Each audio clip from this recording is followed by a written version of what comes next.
Good morning.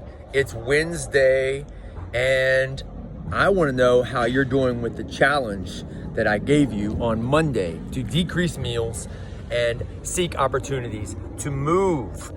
So why do I always talk about this? Let's do some simple math. I know I've written about it, but I haven't talked about it, I don't think. So let's do some simple math. Let's say you're working out 7 hours per week, an hour per day, all right? Out of 168 hours in a week, right? There's 161 other hours that you're most likely on your behind. And this is a problem because if you do the math, that's a 4% activity rate. You're not very active in the grand scheme of your total week. In fact, by definition, you're sedentary. So now let's take it another level with some simple math. Let's say you're taking in 5 meals per day. That's a breakfast, lunch, and dinner, and 2 snacks. Now, the average American is putting something in their mouth 20 plus times per day. 20 plus. But let's just say that it's 3 real meals, breakfast, lunch, and dinner, and 2 snacks, mid-morning, mid-afternoon. Times 7 days, that's 35 meals for the week on a 4% activity. 4% of your week, you're doing something, okay? And you're putting something in your mouth on the low end 35 times per week. It can't compete.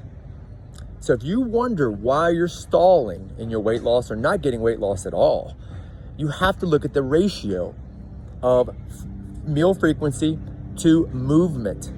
You're not moving enough to compete with the amount of meals you're putting in your mouth. So we have to take that into account. So the easy thing to do here is decrease meal frequency and seek opportunities to move more. We have to get creative, right? Non-exercise activity thermogenesis. That's that NEAT acronym that we talk about, right? That's riding your bike. You got 15 minutes, go ride your bike. You got 10 minutes on a lunch break, you go for a walk.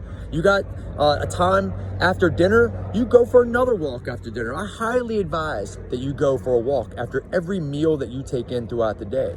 But you have to get creative and look at the time that you're sitting on your butt versus the time that you're moving versus the amount of meals that you're putting in your mouth, all right? It can't compete, all right? So do that simple math and then take a look at your day. How are you using your time wisely? How can you get better?